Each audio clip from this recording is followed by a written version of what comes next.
¿Qué tal? Hoy nos metemos de lleno en un periodo fascinante, el periodo helenístico. Y, por supuesto, vamos a hablar de las increíbles manifestaciones culturales de la antigua Grecia. Prepárense porque esta es una historia de conquistadores, de imperios y de una mezcla cultural que, literalmente, cambió el mundo para siempre. Y para que no nos perdamos en este viaje, aquí tenemos nuestra hoja de ruta. Primero, vamos a las raíces, a Macedonia. Luego conoceremos al genio estratega Filipo II y, por supuesto, a su hijo Alejandro Magno. Veremos qué pasó con su legado, nos daremos un paseo por la belleza del arte griego y al final les daré los datos clave, esos que no se nos pueden escapar. ¿Listos? ¡Vamos! Bueno, empecemos por el principio. Todo arranca aquí, en Macedonia. Imaginen una región montañosa, medio aislada, al norte de Grecia. Su capital era Pella. Para los griegos del sur, los de Atenas, los de Esparta, los macedonios eran, digamos, los primos lejanos. Los veían como gente ruda, casi como bárbaros. ¿Y su sociedad cómo era? Pues bastante sencilla y jerárquica. Arriba del todo, el rey y la nobleza, que eran los dueños de casi toda la tierra. Luego venían los hombres libres, que eran básicamente campesinos, pero también la base del ejército. Más abajo, otros campesinos más pobres, que trabajaban para los nobles. Y al final, un grupo pequeño de esclavos para los trabajos más pesados. Una sociedad muy rural y, sobre todo, muy militar. Y en este escenario, de repente, aparece un personaje que lo cambia todo. Filipo II. Él es, sin duda, el arquitecto de lo que vendría después. Un tipo brillante, que vio el potencial de su pueblo y lo convirtió en una superpotencia. Tenía un plan, y era un planazo. Fíjense en la lógica de su plan maestro. Primero, ordenar la casa, o sea, unificar Macedonia y hacerla más griega, más helenizada. Segundo, y esto es clave, crear un ejército que fuera una máquina de guerra. Y vaya que lo logró. Su famosa falange con las sárisas, unas lanzas larguísimas, era casi invencible. Una vez con ese ejército, el paso 3 era obvio, someter a Grecia. El 4, unificar a todas esas polis bajo su mando. Y el gran premio, el objetivo final, lanzarse a conquistar al gigante de la época, el Imperio Persa. Y ese tercer paso de su plan llegó, y fue decisivo. Año 338 a.C., en la batalla de Queronea. El ejército de Filipo, con su falange imparable, simplemente aplastó a los ejércitos de Atenas y Tebas. Con esta victoria, toda Grecia quedó, en la práctica, bajo el control de Macedonia. Pero Filipo no era solo un militar, era un político muy astuto. En vez de aplastar a los griegos, los invitó a formar la Liga de Corinto, una especie de OTAN de la antigüedad, una alianza para mantener la paz entre ellos, pero, claro está, con él como comandante supremo, el hegemón. Casi todas las ciudades aceptaron, excepto, como siempre, la orgullosa Esparta. El cuarto paso estaba listo. Pero justo cuando estaba por lanzar la gran invasión a Persia, Filipo es asesinado, y el relevo lo toma su hijo de apenas 20 años, Alejandro. La historia lo va a conocer como Alejandro Magno. Y él no solo siguió el plan de su padre, no, lo llevó a un nivel que nadie, ni siquiera Filipo, se habría atrevido a imaginar. Su conquista fue un relámpago. En esta línea de tiempo se ve clarísimo. En solo 3 años, 3 batallas clave y un imperio de siglos se vino abajo. Primero, Gránico, que le da el control de Asia Menor. Un año después, Isos, con lo que domina toda la costa de Fenicia y se le abren las puertas de Egipto. Y el golpe final, en el 331 a.C., en Gaugamela, donde derrota definitivamente al rey persa Darío III.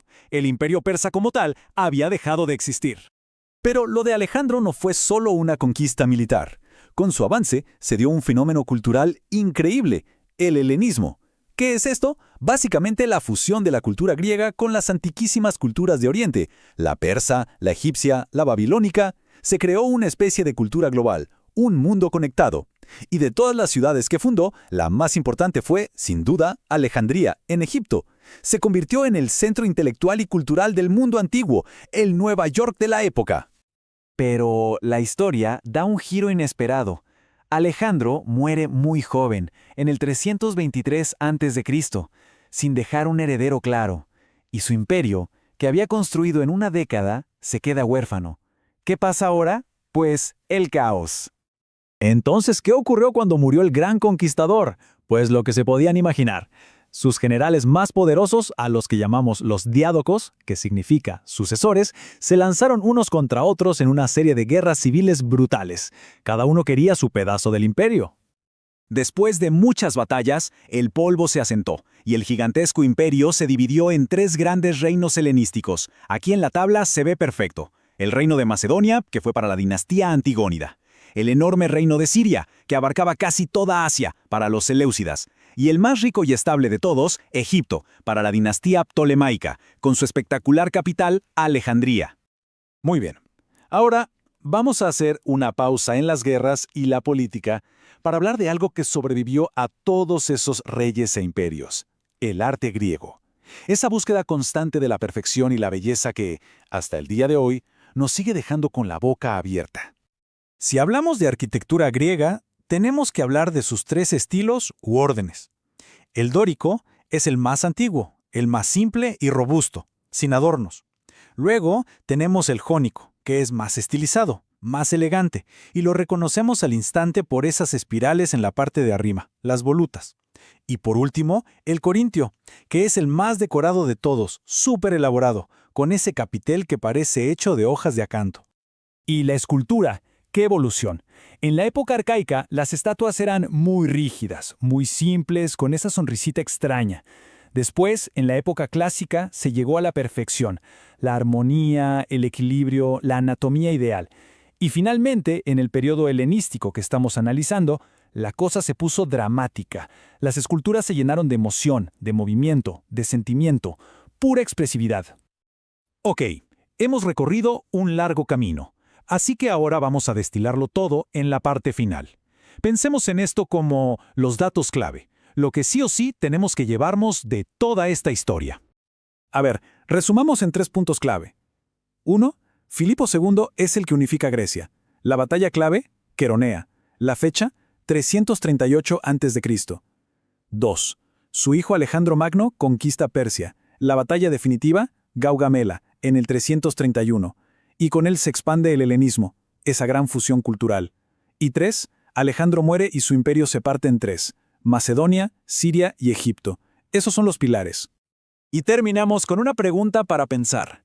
El helenismo nos enseñó que cuando 2 culturas chocan y se mezclan, pueden hacer un mundo completamente nuevo. Así que la pregunta es, hoy en nuestro mundo súper conectado, ¿cuáles son las fusiones culturales, los helenismos modernos, que están creando el futuro que vamos a vivir?